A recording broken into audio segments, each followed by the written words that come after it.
Bom dia, a paz seja convosco, filhos do arrebatamento.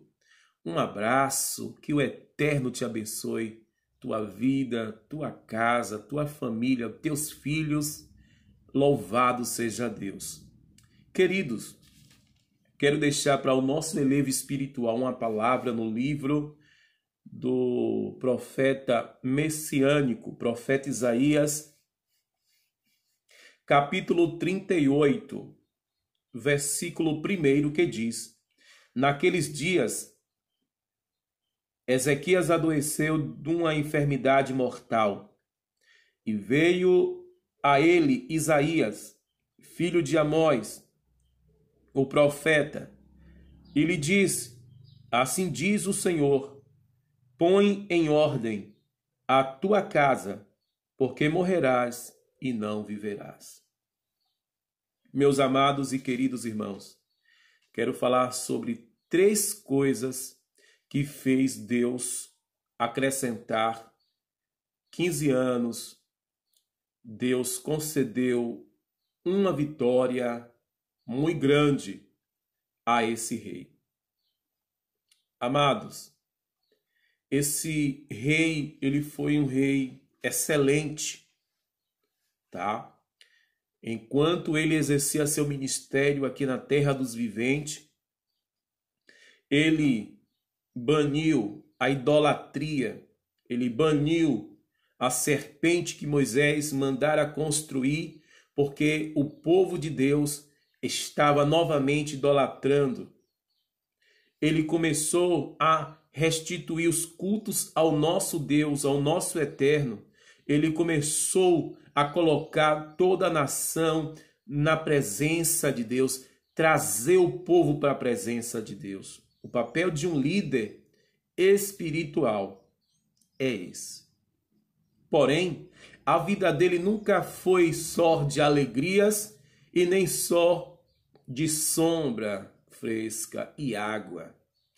A Bíblia vem dizer que esse rei, ele passa por uma fase difícil de enfermidade, ao ponto que Deus envia o profeta Isaías para falar para ele que ele iria morrer e não viver.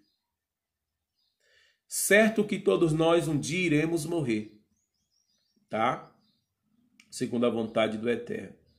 Porém, no caso do rei, ele estava com uma enfermidade conhecida no meio científico como úlcera, e há quem diga que a enfermidade que ele tinha era um câncer maligno, a qual estava levando ele à morte. Porém, assim que o profeta Isaías fala para o rei, naquele momento, amados, uma coisa que temos que fazer em meio às provações da vida. A Bíblia vem falar que ele coloca o seu rosto para a parede, vira o seu rosto para a parede. Primeira coisa que eu aprendo e quero ministrar para você: obter a vitória diante de Deus. Humilhação. O rei, ele agora se humilha diante do Rei dos Reis, Senhor dos Senhores. Ele se humilha diante do Deus Todo-Poderoso, ao ponto que lá na frente iremos ver resultado. O que é que eu aprendo mais um pouco?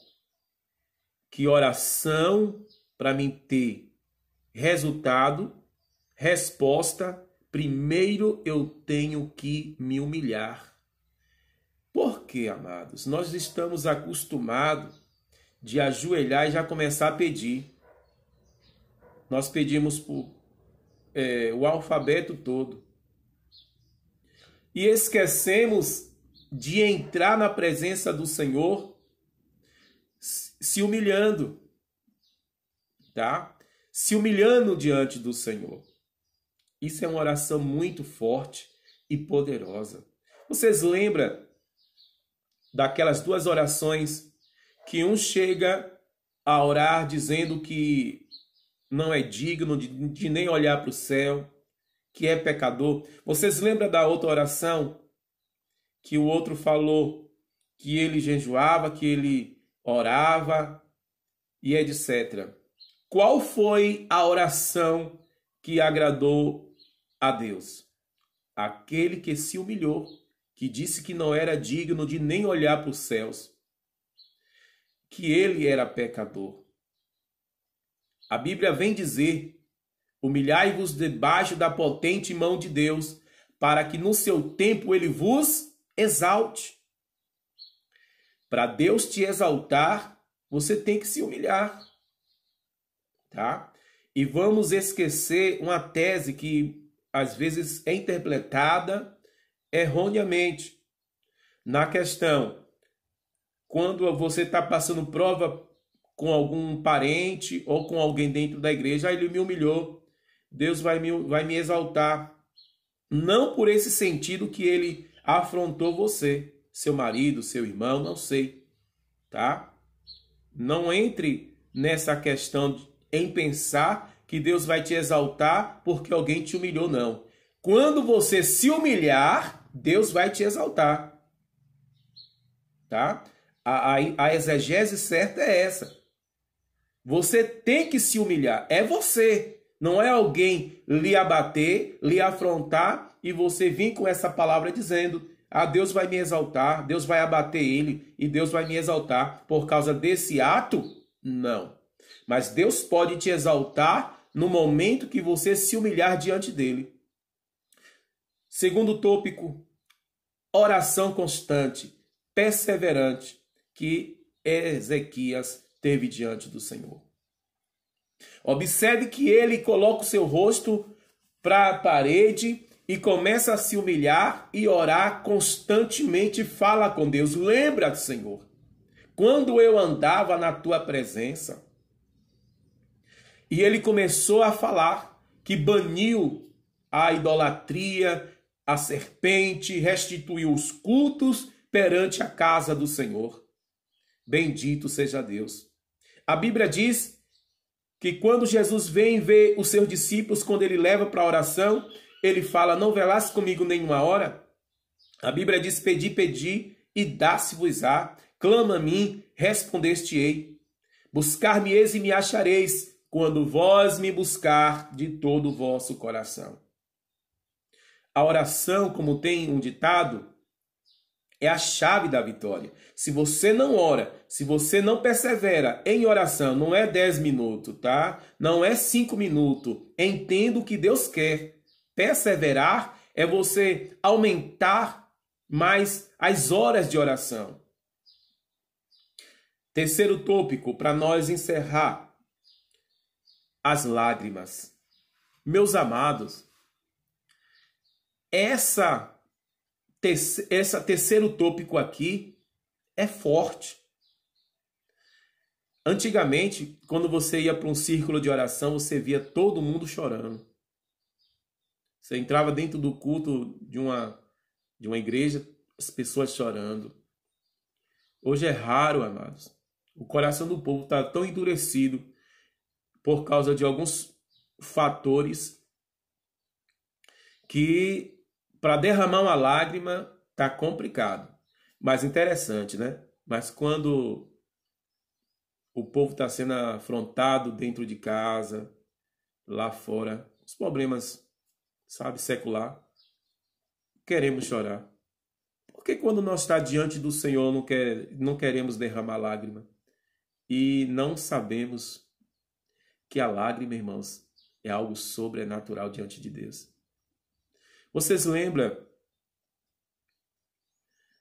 de Ana? A Bíblia diz que ela já estava angustiada, abatida, triste, arrasada, né? E ela vai para a casa do Senhor e ali sai o sacerdote pensando que ela estava o quê? Embriagada. Mas ela não tinha mais palavras. As lágrimas dela era as palavras diante do Senhor. E diz a Bíblia que quando Ezequias se humilha, ora e chora muitíssimo, a Bíblia diz que Deus traz o profeta e fala para ele que o Senhor acrescentaria mais 15 anos de vida. Para você obter vitória, faça essas 3 lições. Que Deus em Cristo te abençoe e te guarde. Estende tuas mãos, ó Deus, e guarda o teu povo em nome de Jesus. Amém.